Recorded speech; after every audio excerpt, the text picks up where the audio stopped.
इसलिए भगवान कृष्ण गाय से कितना प्यार करते थे। वो कहते थे गाय मेरे आगे हो, गाय मेरे पीछे हो, गायों का दूध मेरे उदर में हो और मैं गायों के बीच में निवास करूं। आज कृष्ण के मानने वाले कहते हैं मुर्गे मेरे आगे हो, आई लव चिकन, और बकरे मेरे पीछे हो, आई लव मटन, और अंडे मेरे उदर में हो और मैं कुत्तों के बीच में निवास करूं। आज बोल रहे नाम कृष्ण का ले रहे, मैंने इसीलिए कहा था कल, नाम कृष्ण का ले रहे लेकिन काम कृष्ण वाले नहीं है। रुक जो बेटा, अभी बजाना ताली, मैं बताऊंगी कब बजाना, ठीक है। ओ मेरी माता बंधुओं, जरा विचार करना, चिंतन करना। भगवान कृष्ण वहां पर कहते गाय मेरे आगे हो, गाय मेरे पीछे हो, गायों का दूध मेरे उदर में हो, मैं गायों के बीच में निवास करूं। इतना प्रेम जिस गौ माता से भगवान कृष्ण करते थे, कृष्ण के मानने वालों, आज वही गौ माता देखो तो सही सड़कों पर कैसे घूम रही, लावारिस लाचार, पॉलिथीन खाती, डंडे खाती, अपमान करवाती, या फिर पता लगा कसाई भर के ले जाएंगे तो कत्ल खाना में लगेगा। बस मैं जिस गणतंत्र की बात कर रही थी ना, जिस संविधान की बात कर रही थी, जिस आजादी की बात कर रही थी, यहाँ पर आकर के देख लीजिए। अगर हम कह रहे हैं कि हमारा तंत्र हमारे देश के अंदर चलता है, तो इस तंत्र में ये मंत्र शामिल क्यों नहीं है कि गौ विश्वस्य मातरः, गौ विष्णु की माता है। अगर यहाँ हमारा तंत्र काम कर रहा है तो तंत्र में ये मंत्र भी काम करना चाहिए, और अगर मंत्र काम करना चाहिए तो फिर मैं समझती हूँ भारत के अंदर पूर्णतः गौ हत्या बंद होनी चाहिए। यहाँ एक भी गौ नहीं कटनी चाहिए। लेकिन क्या होता है, हम और आप सो करके उठते नहीं, तब तक तो गौ माता कत्लखाने पहुंच जाती है, और कितना टॉर्चर किया जा रहा है उसको। हमारे लिए तो वो माँ है ना, तो शायद हो सकता है हम ऐसी परिभाषा बोलते हैं, पर जिनके लिए वो महज एक पशु, या जो केवल उसके शरीर को देख करके ये सोच रहा है कितना मांस प्राप्त होगा और कितने की बिक्री होगी, वो क्या कर रहा है, उसे कई कई दिन भूखी रख रहा है। कई दिन भूखी रखने के पश्चात पता लगा उस पर कई डिग्री सेल्सियस तक खौलता हुआ पानी डाला जा रहा है। क्यों?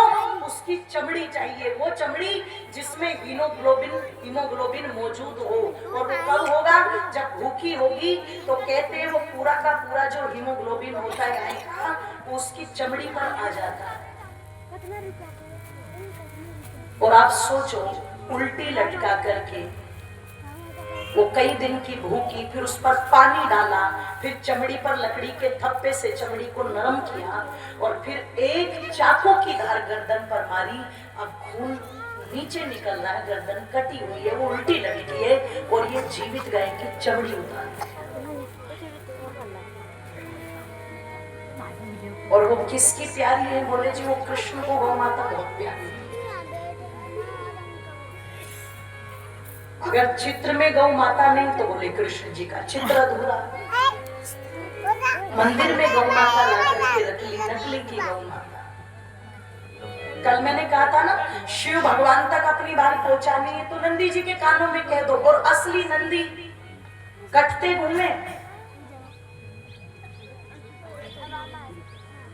नकली गाय को रख करके पूजा करोगे, और असली गाय सड़क पर बर्बाद होती घूमे।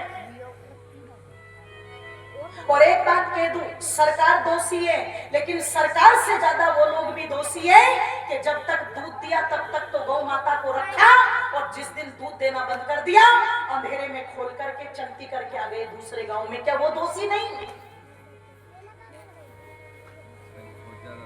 ये कहीं पाकिस्तान वाले थोड़ा छोड़ गए, जो सड़कों पर घूम रही है लावारिस,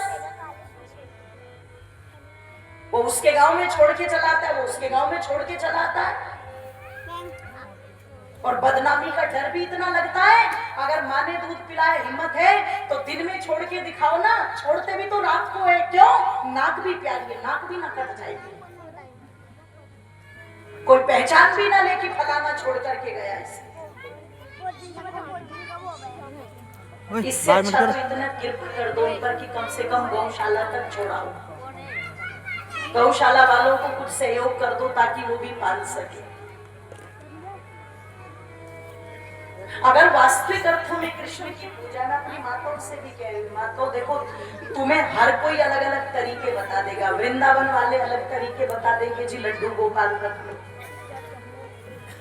अब वो लड्डू गोपाल जी आपने घर में रख लिए, मुझे कोई दिक्कत नहीं है, लेकिन दिक्कत इस बात की है लड्डू गोपाल जी की वहां तो पूजा हो रही है, लेकिन असली में जो गोपाल जी थे उस गोपाल की पूजा क्यों भूल गया भारत देश। किसी की पूजा का मतलब होता है उसके पद चिन्हों पर चलना, उनके आदर्शों पर चलना। अब लड्डू गोपाल जी को क्या कर रही है, सुबह सुबह चाय पी रही है खुद ही। पहले लड्डू गोपाल जी के सामने चाय रख रही है। कृष्ण जी चाय पीते थे, बताना जरा। एक बार आ गए ना तो तुम्हारे पीछे सुदर्शन चक्र लेके भाग पड़ेंगे सालियों के पीछे कि मैं दूध का पीने वाला हूं तो मुझे चाय पिला रही हो। एक तो पता लगा वो केक लेकर के और लड्डू गोपाल जी को कह प्लीज कान्हा खा लो ना प्लीज। अरे मैंने कहा कान्हा जी एक बार प्रकट हो जाओ और एक चांटा रसीद करो। कमबख्त कहीं कि मैं माखन का खाने वाला क्या खिला रही हूँ पटाख मुझे। और तब कोई कवि के शब्दों में अगर कह दे कि भारत में